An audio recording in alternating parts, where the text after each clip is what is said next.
বিশ্বনবী রাহমাতুল লিল আলামিন বদরি সাহাবীদেরকে অত্যন্ত ভালোবাসতেন, মহব্বত করতেন। কারণ তারা বদরের যুদ্ধে গিয়েছিলেন।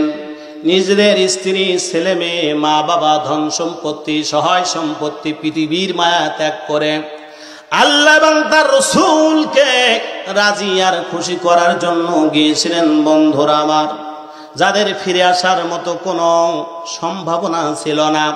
এই জন্য আল্লাহর নবী বদরের যুদ্ধে বিজয়ের পরে সাহাবীদেরকে তিনি অত্যন্ত ইজ্জত করতেন, সম্মান করতেন, ভালোবাসতেন। কলিজা দিয়ে বদরি সাহাবী। বদরের যুদ্ধে পরাজয় হলে সমস্ত সাহাবী শহীদ হয়ে যেত, আর ইসলাম কোরআন পৃথিবী থাকতো না। জোরে কোন ঠিক কিনা? ভাইরা আমার, আব্বা জানেন আমার, এই বদরি সাহাবীরা আলে সুপার এই জায়গায় জায়গা পাইল না, মজলিসের মধ্যে জায়গা পাইল না। না পাওয়ার কারণে আল্লাহর নবীর বদরি সাহাবীরা সামনে দাঁড়ায় রয়েছেন। আল্লাহর নবী দেখতেছেন, সঙ্গে সঙ্গে বদরি সাহাবীরা জায়গা না পায়া এক পায়ের উপরে দাঁড়ায় থাকলেন। আল্লাহর নবীকে সালাম দিলেন, আসসালামু আলাইকা আইয়ুহান নাবিয়্যু ওয়া রাহমাতুল্লাহি ওয়া বারাকাতুহু। জোরে করে আল্লাহু আকবার। আল্লাহর নবীকে সালাম দিলেন। সালাম দেওয়ার সঙ্গে সঙ্গে আল্লাহর নবী এই বদরি সাহাবীদের সালামের জবাব দিয়ে দিলেন। দেওয়ার সঙ্গে সঙ্গে অন্য সাহাবীদেরকে সালাম দিলেন, জবাব দিয়ে দিল অন্য সাহাবেরা। দেওয়ার পর আল্লাহর নবী, বিশ্ব নবী রাহমাতুল লিল আলামিন নবী আমার বললেন, এ তোমরা যারা আনসার এবং মুহাজির যারা আছো, এক এক করে উঠাই দিলেন। দিয়ে আল্লাহর নবী, বিশ্ব নবী রাহমাতুল লিল আলামিন নবী আমার তাদেরকে জায়গা করে দিলেন। সঙ্গে সঙ্গে আল্লাহ রাব্বুল আলামিন পবিত্র কোরআনুল কারীমের 58 নম্বর সূরা মুজাদালার 11 নম্বর আয়াতে কারিমা তেলাওয়াত করলেন, জোরে নাজিল করে দিলেন। জোরে করে আল্লাহু আকবার। আল্লাহ রাব্বুল আলামিন জানাই দিলেন, ইয়া আইয়ুহাল্লাযীনা আমানু ইযা কিলা লাকুম তাফাসসাহু ফিল মাজালিস। জোরে করে আল্লাহু আকবার। আল্লাহ রাব্বুল আলামিন জানাই দেন, হে যারা ঈমান এনেছো। কি এনেছো? ঈমান যারা তোমরা এনেছো, যখন তোমাদের বলা হয় মাজলিসে জায়গা করে দাও, এই মাজলিসে যখন বলা হয় জায়গা করে দাও, তখন তোমরা জায়গা করে দেবে।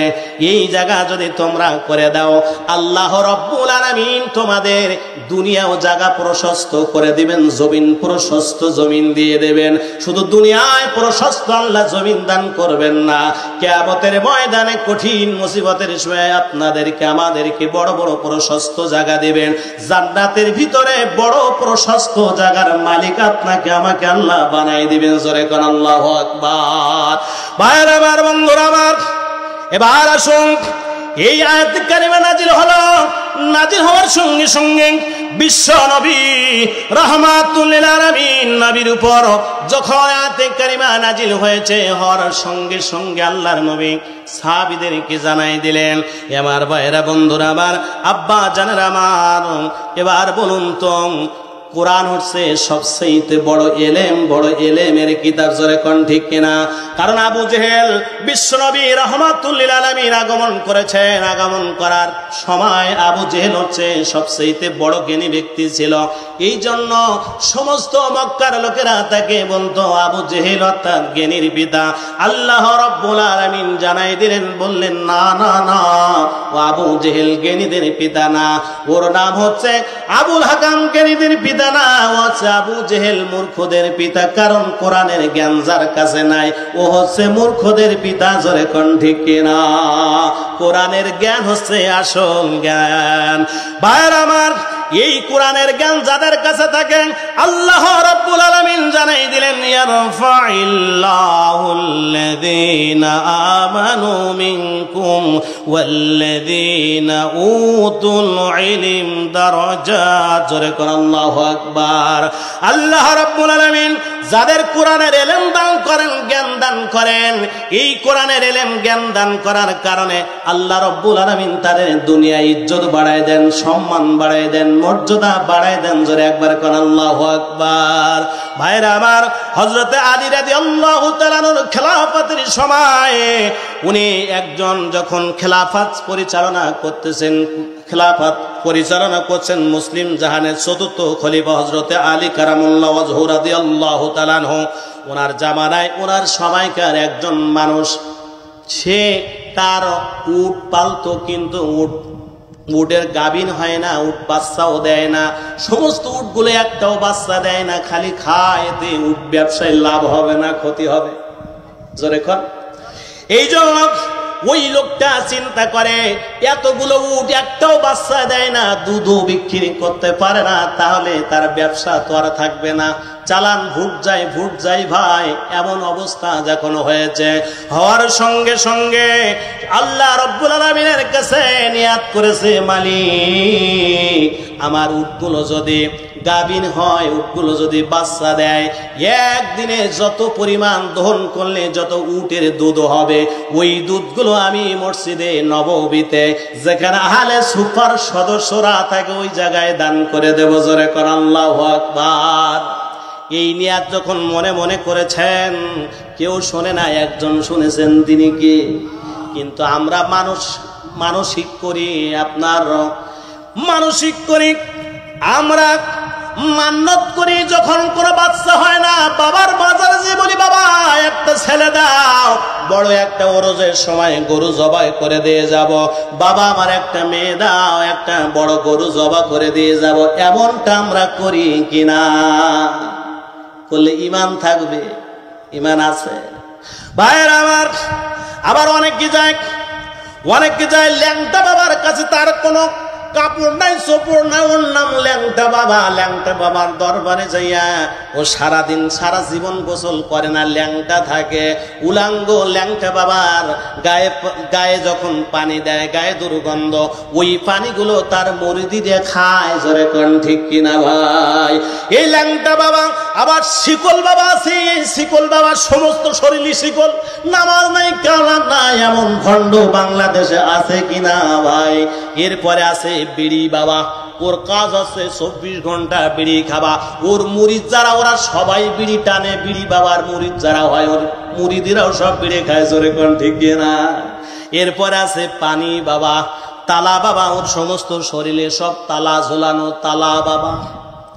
বোতল শাহ, এ নাম শুনছেন জীবনে? বোতল শাহ, পাতা শাহ, কালু শাহ, লেংলা শাহ, বালতি শাহ, চিল্লা শাহ, কুতুব বাগ, বাজার বাগ,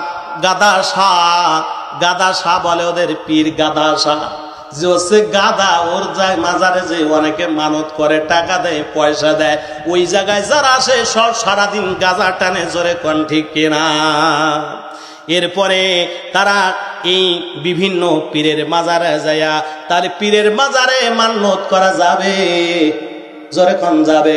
যদি মানত করেন, ইমান থাকবে না, আপনি কাফের হয়ে যাবেন। অর্থাৎ আপনি মুসলমান বলে আর দাবি করার সুযোগ আছে নাকি?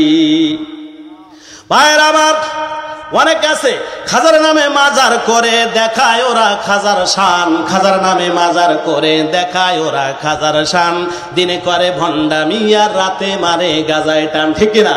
খাজার নামে মাজার করে দেখায় ওরা খাজার শান। দিনে করে ভণ্ডামি আর রাতে মারে গাজায় টান। নামাজ রোজার নাই কোতাহার, আছে শুধু চুল। সুন্নতের খবর নাই, সে আসে কে রাসূল।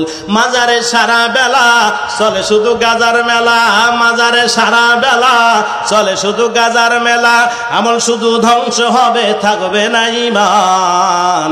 দিনে করে ভণ্ডামি আর রাতে মারে গাজায় টান। খাজার নামে মাজার করে দেখায় ওরা খাজার ঠান।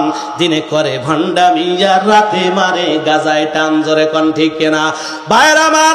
তাহলে যখন আপনি মান্নত করবেন, মন দিয়ে ওই মান্নত পুরা করা লাগবে কিনা? আল্লাহ রাব্বুল আলামিনের কাছে মান্নত করেছিলেন, ইয ক্বালাত ইমরাতু ইমরান রাব্বি ইন্নী নাযারতু লাক মা ফি বাতনি মুহাররারা। জোরে করে আল্লাহু আকবার। ভাইরা আমার, সূরা ইমরান 3 নম্বর সূরার 3 নম্বর পারার 35 নম্বর আয়াত আল্লাহ রাব্বুল আলামিন হযরত ঈসা আলাইহিস সালামের মা যখন ওনার মায়ের গর্ভের মধ্যে রেহেমের মধ্যে আসলেন, কারণ তার বাচ্চা হয় না, যেই মাত্র মারিয়াম আলাইহিস সালাম তার মায়ের গর্ভের ভিতরে রেহেমের মধ্যে আসলো, সঙ্গে সঙ্গে মারিয়াম আলাইহিস সালামের মা বললেন, আল্লাহ আমার পেটের বাতনি মানে পেট, আমার পেটের ভিতরে যেই সন্তানটি আছে, আল্লাহ ছেলে হোক আর মেয়ে হোক, তোমার রাস্তায় দান করে দেব। জোরে কর আল্লাহু আকবার। তাহলে মান্নত করলে পুরা করা লাগবে কিনা? জোরে কর। এই লোকটি মান্নত করলো, আমার উটের যদি বাচ্চাগুলো হয় তাহলে একদিন যত উটের দহন করার পরে যেই পরিমাণ দুধ হবে, একটু দুধ আমিও খাবো না, বাজারও বিক্রি করব না, সব দুধগুলো আহলে সুফার সদস্য মদিনার মসজিদে নববীতে দান করে দেব। জোরে একবার কর আল্লাহু আকবার। এই দুধগুলো দিয়ে পায়েস রান্না করে আহলে সুফার সদস্যরা খাবে। আমার নবীর সমস্ত উম্মাতেরা যারা আছে, নবীর যত উম্মাত আছে তারা সবাই খাবে। জোরে কর আল্লাহু আকবার। এই নিয়াত করলো, 2 দিন যাইতে না যাইতে সব উটগুলো, মাদি উটগুলো তার বাচ্চা হওয়ার মতো সম্ভাবনা দেখা দিল। কিছুদিন যাওয়ার পরে বাচ্চা হওয়ার আগেই মাদি উটগুলো, আপনাদের আমার যে গরু আছে, ছাগল আছে, ভেড়া আছে, যখন বাচ্চা পেটে আস্তে আস্তে ওলান বড় হয় কিনা, যখন উটের সবগুলো ওলান বড় হলো, হঠাৎ করে সঙ্গে সঙ্গে পার্শ্ববর্তী একজন ইহুদি ছিল, বলল, কিরে হে মুসলমান ভাই, তোমার এই উটগুলো কেমনে সব এখন বাচ্চা দেওয়ার মতো হলো? 3-4 বছর ধরে একটা উটের তো বাচ্চা হয় না। সঙ্গে সঙ্গে বলল, আমার রব মালিক আল্লাহ কে? জোরে করে আমাদের রব মালিক কে? আল্লাহ রাব্বুল আলামিন। আমাদের রব মালিক হলেন আল্লাহ। পবিত্র কোরআনে 3 নম্বর সূরার নাম হলো সূরা আল ইমরান, 3 নম্বর পারার 51 নম্বর আয়াতে আল্লাহ রাব্বুল আলামিন জানায় দেন, বিশ্ববাসী শোনো তোমাদের রবকে, ইন্নাল্লাহা রাব্বি ওয়া রাব্বুকুম ফা'বুদু। আমাদের রব এবং আপনার রব, সবার রব কে? জোরে কোন কে? আচ্ছা মানুষ বলো দেখি রাত কেন কালো? আচ্ছা মানুষ বলো দেখি রাত কেন কালো? সূর্যমণি কোথা থেকে পেল এত আলো? ফুলগুলো সব নানা রঙের কেমন করে হয়? পাতাগুলো সবুজ বটে ফুলের মতো নয়। চিনি কেন এত মিষ্টি? তেঁতুল কেন টক? কোকিল কেন এত কালো? সাদা কেন বক? দুধ কেন এত সাদা? মরিচ কেন ঝাল? আমগুলো সব পাকলে পরে কেমনে হয় তা লাল? পশু পাখি কয় না কথা, মানুষ কেন কয়? আচ্ছা মানুষ বলো দেখি কেমন করে হয়? ডিমগুলো সব একই রকম, পার্থক্য নেই মোটে। ডিমগুলো সব একই রকম, পার্থক্য নেই মোটে। সাদা কালো বাচ্চাগুলো কেমন করে ফোটে? আমরা সবাই বাস করি এই পৃথিবীর রঙে, হাতের লেখা মুখের চেহারা মেলে না কারোর সঙ্গে, আর মেলে না গোলার সুর বুড়ি আঙুলির টিপ। আল্লাহ পাক একজন আছে, প্রমাণ হলো ঠিক। জোরে কোন ঠিক কিনা? একটু লিল্লাহে তাকবীর, লিল্লাহে তাকবীর। ভাইরা আমার, এবার ওই লোকটি বলল, উটের যে মালিক বলল, আমার রব মালিকের নামে সবা মালিকের কাছে নিয়াত করেছি, মান্নত করেছি, আল্লাহ আমার উটগুলো যদি সবার বাচ্চা হয়, ওই বাচ্চা হওয়ার পরে প্রথম দেওয়ার পরে যত দুধ হবে সব দুধগুলো মসজিদে নববীতে দান করে দেব। জোরে কোন আল্লাহু আকবার। তাহলে আপনারা ধান রোপণ, ধান লাগান, তরমুজ লাগান, বিভিন্ন ফলাদি লাগান, এই ফলের প্রথম যেই ফলটা হবে, এই ফলটা আমরা সবাই এই হেফজখানায়, এতিমখানায় দান করবো। রাজি আছেন? তাহলে এতে এই ফল দিলে কমবে না বাড়বে? যদি একটা ফল দিলে আল্লাহ 10টা ফল আপনার বাড়ায় দেয়, একটা দিলে ক্ষতি হবে, আর তো 9টা হবে, ঠিক কিনা? তাহলে কারা কারা এই এতিমখানা, এই মাদ্রাসায় আমরা সবাই কম বেশি বিভিন্ন ফসলাদি, ধান, টাকা পয়সা দিয়ে এতিম ছেলে মেয়েদের কোরআনের জন্য খেদমত করব। কারা কারা রাজি আছে? একটু হাত তুলে দেখান তো, সব হাত তুলে একটু। লিল্লাহে তাকবীর, লিল্লাহে তাকবীর। আল্লাহ কবুল করো। বন্ধুরা আমার নিয়াত করেছে কি দেবে? উটের দুধ সব দান করে দেবে। বন্ধুরা আমার, আব্বা যারা আমার উটের দুধ দেওয়ার জন্য নিয়াত করলাম। ইহুদি বলছে, মুসলমান ভাইরে, কি করে তোমার এই উটেগুলো সব বাচ্চা দেওয়ার মতো পরিবেশ হলো?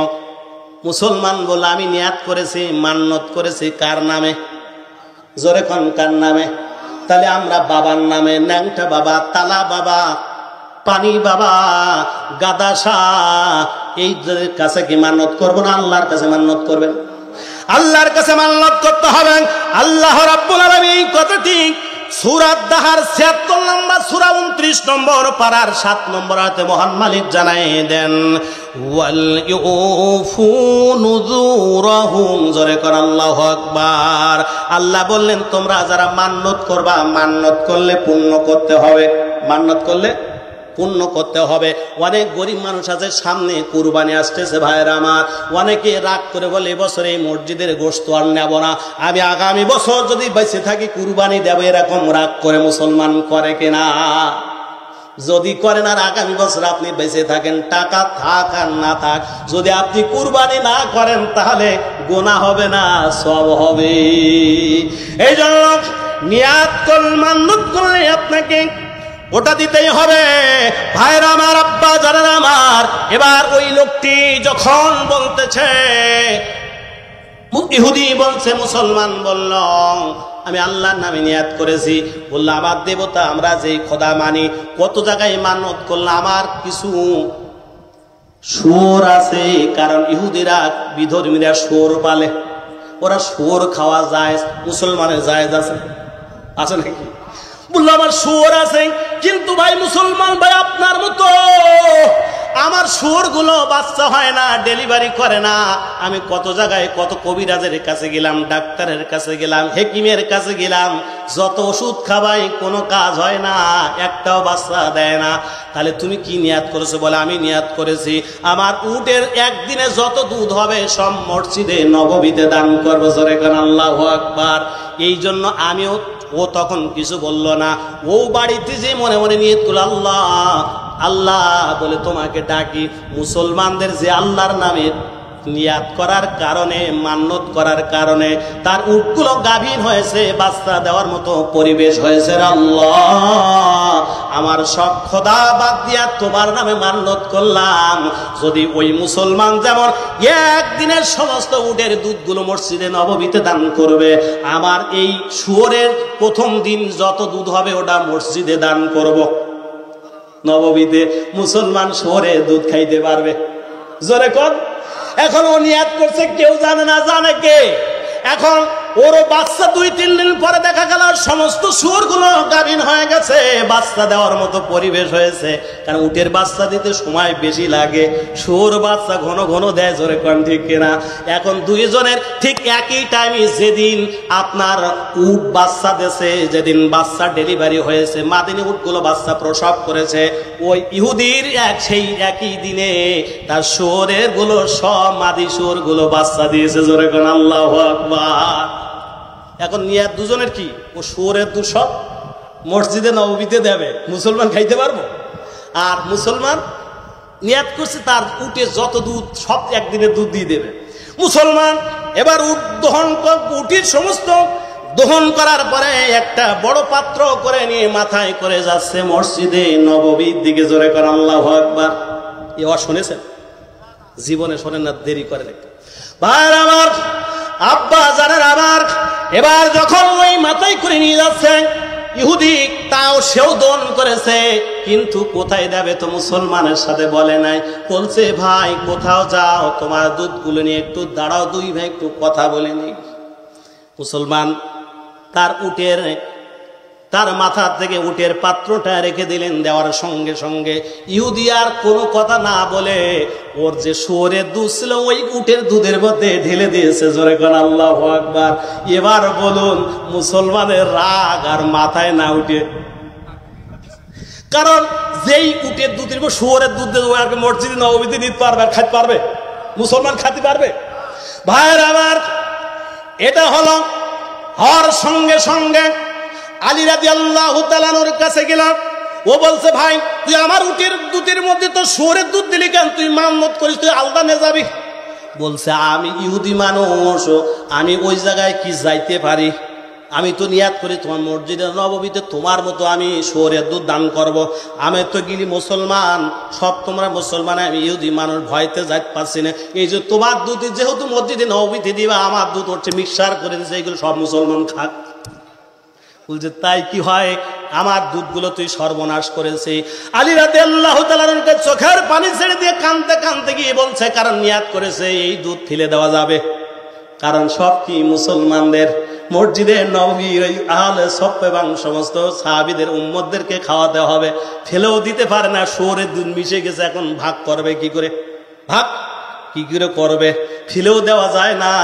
ও নিয়ে বসে কান্নাকাটি করেও লাভ হয় না, এখন কি করবে? হায় হায়। কিছুক্ষণ পরে খালিফাতুল মুসলিমিন আলীর কাছে যে বলছে, আমিরুল মুমিনিন, আমিরুল মুমিনিন, আমি বড় বিপদে পড়ে সমস্যায় পড়ে আপনার কাছে এসেছি।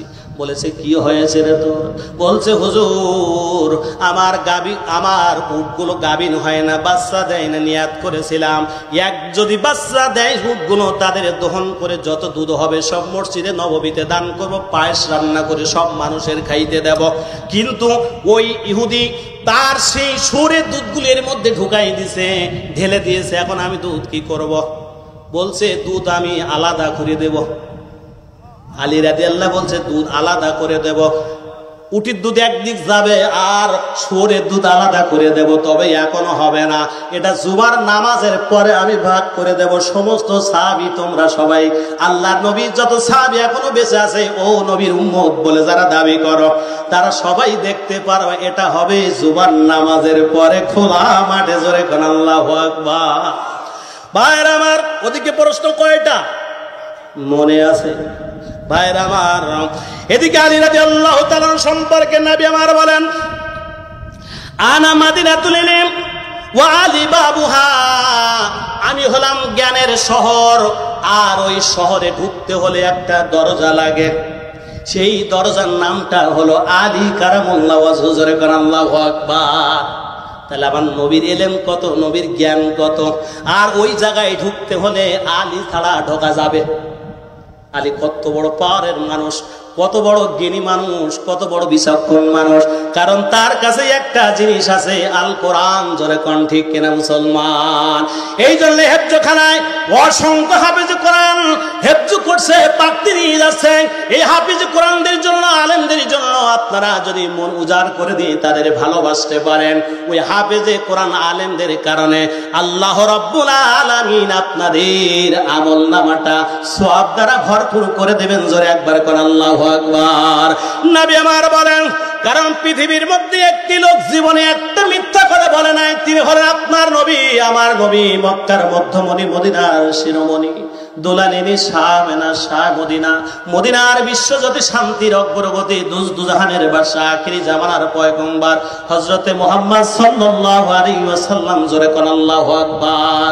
ওই নবী আমার বলেন, ওয়াকাল আলাইহিস সালাতু ওয়াস সালাম, ইন্না উলামা ওয়ারাসাতুল আমবিয়া ওয়া ইন্নাল আমবিয়া লাম ইওয়ারিসু দীনারাও ওয়ালা দিরহামা। জোরে কোন আল্লাহু আকবার।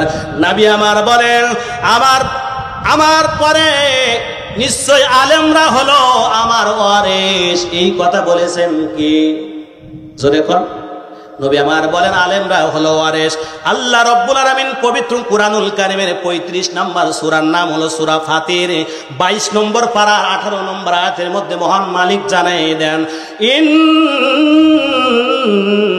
ইন্নামা ইয়াখশাল্লাহা মিন ইবাদিহিল উলামা।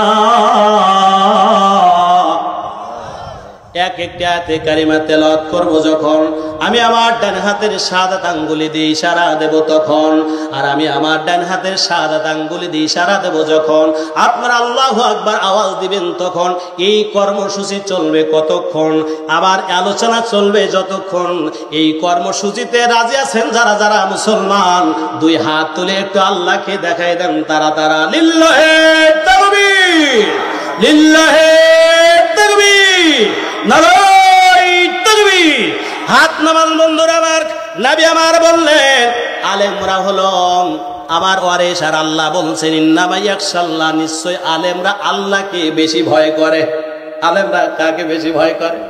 জোরে কোন কাকে? আল্লাহকে বেশি ভয় করেন। নবী আমার বললেন, আমার ওয়ারিস হচ্ছে আলেমরা। এই ওয়ারিস আলেমরা, আলেমদের ওয়ারিস হওয়ার জন্য আমি তাদেরকে দিনার দিরহাম টাকা পয়সার টাকা পয়সার ওয়ারেস বানাই যাই নাই, আমি তাদের ওয়ারেস বানাই গিয়েছি।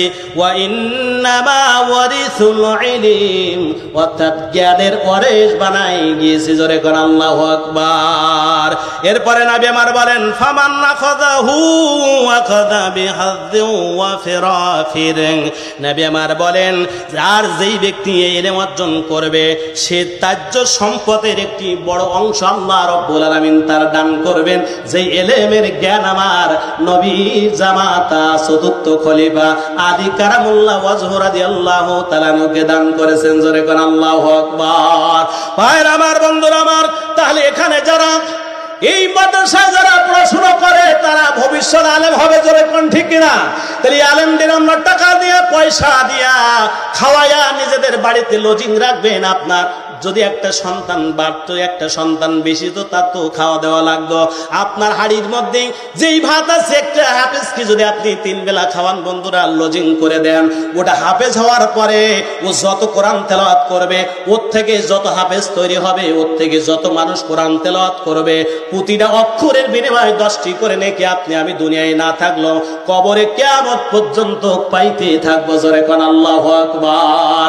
নবী আমার বলেন, আল্লাহর নবী বিশ্ব নবী রাহমাতুল লিল আলামিন নবী আমার বলেন আল্লাহ রাব্বুল আলামিন কিয়ামতের ময়দানে হাফেজ যারা হবে তাদেরকে তাদের মাথায় মুকুট পরাই দিয়ে দেবেন। এই জন্য আমরা সবাই হাফেজের পিতা হতে চাই। জোরে কোন ঠিক কিনা? যাদের সন্তান নাই তারা তাদের ছেলে তাদের পোতাগুলো মাদ্রাসায় হেফজখানায় দিবেন, যে আল্লাহ রাব্বুল আলামিন আপনার যা যা খায়ের বরকত দান করবে। জোরে কোন আল্লাহুম্মা আমিন। এই জন্য আপনাদের ছেলে যাদের আছে, যাদের ছেলে নাই বয়স বেশি হয়ে গেছে, নাতিগুলো এই হেফজখানায় দিয়া হাফেজে কোরআনের দাদা হওয়ার কিয়ামতের ময়দানে অন্তত বলতে পারবেন আল্লাহ আমার সন্তানগুলো হাফেজে কোরআন বানাতে পারে নাই, কিন্তু আমি আর ছেলেদের পরামর্শ দিয়া বুদ্ধি দেয়া যে এদিক ওদিক পড়াবার দরকার নাই, এই হেফজখানায় দে বাবা হাফেজ হোক, তারপরে অন্য দিক পড়াশোনা করা যাবে। এই বুদ্ধি দেওয়ার কারণে কিয়ামতের ময়দানে কঠিন মুসিবতের সময় আল্লাহ রাব্বুল আলামিন আপনাকেও হাফেজে কোরআনের বাবার মতো একটা নূরের মুকুট দান করে দিয়ে দিবি। সুবহানাল্লাহ। যারা কোন বাড়ি যে কাল কোন সুবহানাল্লাহ, জোরে কোন সুবহানাল্লাহ। ভাইরা আমার, আব্বা জানেন আমার, এবার প্রশ্ন কয়টা ইহুদি করেছিল মনে আছে? কটা মনে আছে? আর এদিকে আলী রাদিয়াল্লাহু বলেছে দুধ, উটের দুধ আর শুয়োরের দুধ বেশি আলাদা করে দেব। দুধ কিন্তু এক পাত্রে এটা বেশি আলাদা করবে জুমার নামাজের পরে। মনে আছে? ভাইরা আমার, বলতেছিল আলী রাদিয়াল্লাহু তাআলা সম্পর্কে নবী আমার বললেন আনা মাদিনাতুল ইলম ওয়া আলী বাবুহা, আমি হলাম জ্ঞানের শহর, আর ওই জ্ঞানের শহরে যেই দরজাটি আছে দরজা দিয়ে ভিতরে প্রবেশ করতে হলে আলী নামক দরজা দিয়ে ছাড়া জ্ঞানের মধ্যে প্রবেশ করা যাবেন। এই জন্য বন্ধুরা আমার, এদিকে আলী রাদিয়াল্লাহু তাআলা অত্যন্ত বড় পরেজগার ব্যক্তি ছিলেন না আমাদের মতো বিড়ি টানা নেতা ছিলেন। খলিফা হয়ে সারাদিন রাজত্ব করেছেন, রাত্রে তাহাজ্জুদ গুজারে পড়ে গিয়েছেন মসজিদে নববীতে। জোরে কান আল্লাহু আকবার। ভাইরা আমার, কুফার মসজিদে একদিন আলী রাদিয়াল্লাহু তাআলা উনি রাত্রে ইবাদত করতেছেন, হঠাৎ করে এক মহিলা বাড়ি ছিল পাশে, ওই মহিলা ও তার পুরুষ প্রত্যেকদিন রাত্রে ঝগড়া লাগে। আলী রাদিয়াল্লাহু তাআলা নামাজে ডিস্টার্ব হয়, আলী রাদিয়াল্লাহু তাআলা এত তুফান ঝড়ে ঝগড়া হয়, নামাজ পড়তে গিয়ে ভুল হয়। এমন আছে না? এই এলাকায় নাই মসজিদের যে নামাজের রক্তের সময় বিভিন্ন মানুষ আরো যেখানে ডিস্টার্ব হয় এই জায়গায় নেই, অন্য জায়গা আছে না? দেখবেন এত জোরে তারাবির নামাজে দাঁড়িয়েছেন, আর এদিক মারামারি করে অনেকের মনে আছে তারাবির দরকার মরিস ভূতেই গেল দিকে আসে, ঠিক না?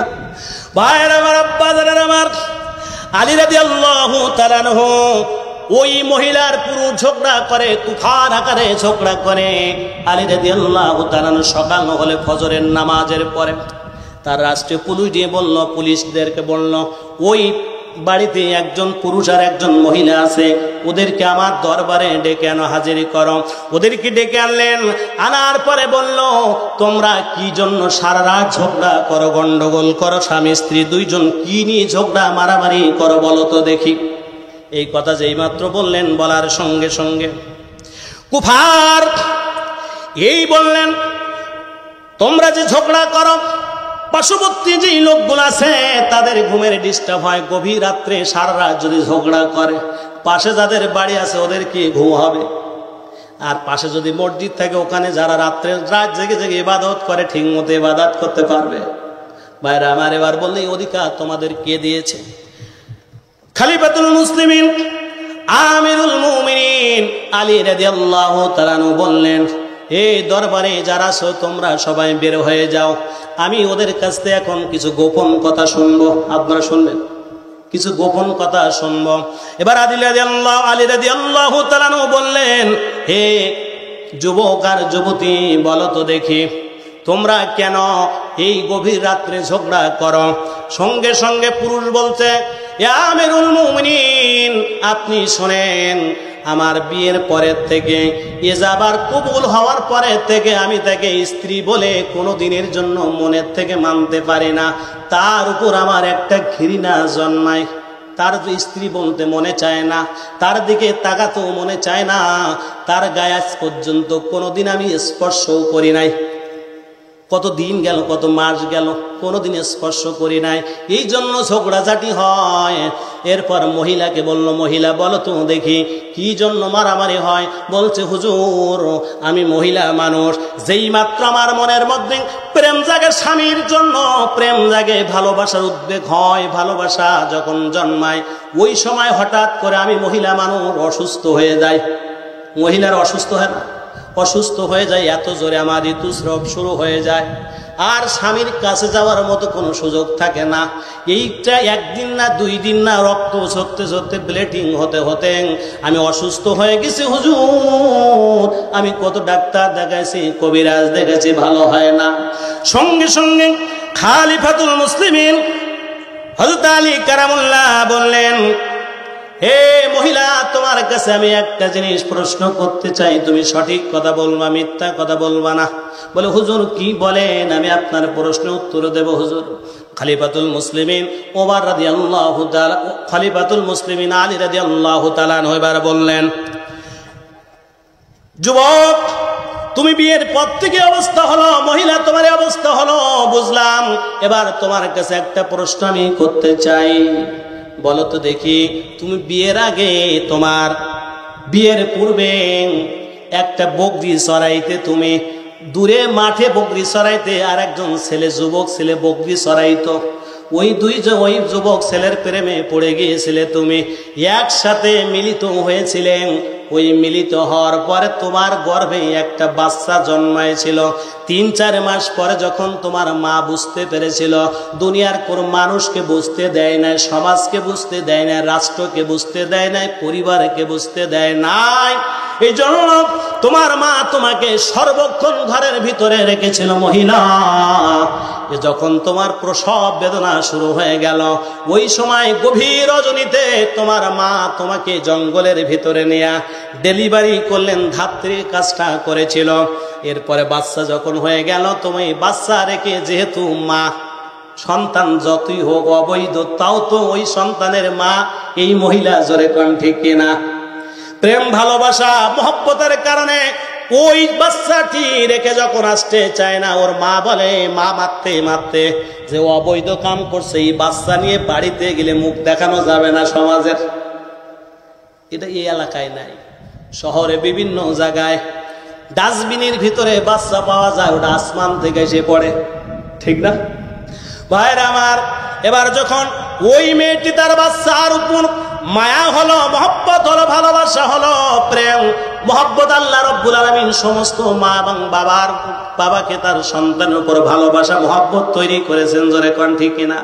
প্রেম কারে কয় জানো না গো, জানো না তো প্রেমের ভান, প্রেম কারে কয় জানো না তো, জানো না গো প্রেমের ভান, প্রেমে আছে শান্তি সুধা, প্রেমে দূর হয় দুঃখ তার, প্রেম যদি করো তবে ছাড়ো লোকের ভীতি ভয়, পরাণ ভয় প্রেম করিলে তাকে নাহি প্রেমিক কয়, পতঙ্গের কাছে শেখ প্রেমের ধরা, প্রেমের টান, প্রেমে মৌজে কেমনই সে আগুনে দেয় জীবন দান। সুন্দর সুন্দরবনকে সুন্দর তুমি কন্যা দেশের অঙ্গনে সাগর কোলে বাস করি তো বাঘ ভালুকের সঙ্গে নে গাছে গাছে বানর নাচে গাছে গাছে বানর নাচে হরিণগুলা ডাকে কেউ বা কেউ কি মনোহর মধু চলে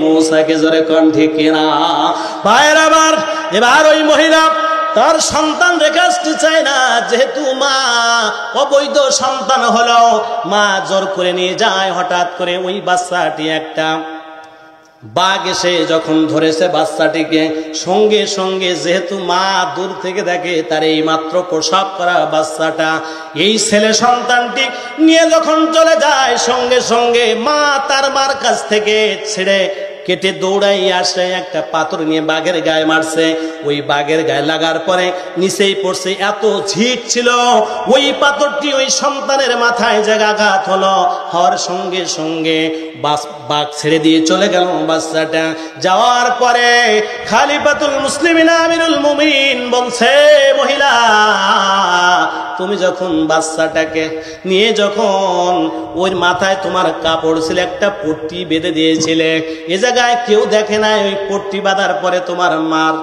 তোমাকে নিয়ে চলে গিয়েছিল জীবনে কোনোদিন ওই বাচ্চা তুমি আর দেখো নাই জোরে ঠিক কিনা বলছো হুজুর একবার হুবাহু সঠিক কথা বলেছেন বলেছে বাচ্চার মাথায় যে একটা দাগ ছিল দাগটা কি মনে আছে বলে হ্যাঁ হুজুর মনে আছে আমিরুল মুমিনিন আলী রাদিয়াল্লাহু তাআলা যখন এই সব কথা বললেন ওই জায়গায় কি আলী রাদিয়াল্লাহু ছিলেন যখন ওই যুবক আর যুবতী মিলিত হয়েছিল আলী ছিলেন দুনিয়ার কেউ ছিল না যখন মিলিত হয়েছিল এই রাখাল যুবক আর এই মেয়েটি ছাড়া আর যখন এই বাচ্চা ডেলিভারি হয়েছে পৃথিবীর কেউ ছিল না একমাত্র ওই মহিলা নারীর মা ছাড়া জোরে কোন ঠিক কিনা কেউ জানে না কিন্তু আলী রাদিয়াল্লাহু তাআলা যখন বর্ণনা দিলেন তখন মহিলা বলল হুজুর এই জটিল এবং কঠিন জিনিস আপনি কেমন করে জানলেন আপনি তো সেই জায়গায় ছিলেন না যেই দিন আমি রাখালের সাথে মিলিত হয়েছিলাম ওই জায়গায় তো আপনি ছিলেন না আবার যেই দিন আমার বাচ্চা প্রসব হয়েছিল আমার মা ছাড়া দুনিয়ায় কেউ জানে না আপনি কেমন করে জানলেন এরপরে খলিফাতুল মুসলিমিন আলী রাদিয়াল্লাহু তাআলা বললেন মহিলা তোমার এই যে ঋতুস্রাব বন্ধ হয় না অটোমেটিক চলতেছে তুমি একবার জীর্ণ শীর্ণ হয়ে গেছো তুমি কি চাও এমন একটা ডাক্তারের নাম আমি বলবো সেই ডাক্তারের কাছে তুমি যদি যাও তোমার রোগ ভালো হয়ে যাবে আর পুরুষকে বলছে পুরুষ রে তোমাদের স্বামী স্ত্রী যেই ঝগড়া আমি কি এমন একটা জিনিস বলে দেব যেই জিনিসটা জানলে তোমার স্বামী স্ত্রী ঝগড়ার জীবনে হবে না শান্তির বাতাস ববে এটা আমরা সবাই চাই কিনা জোরে কর কিন্তু বন্ধুরা আমার এটা সবাই চায় ওরাও বলল আমরা চাই হুজুর আমরা চাই চাই চাই আমরাও সবাই এই বাংলাদেশে শান্তি চাই কিনা জোরে কর না আবার 5ই আগস্টের মতো হতে চান না শান্তি চান কারা কারা শান্তি একটু দুই হাত তুলে আল্লাহকে দেখান নারায়ে তাকবীর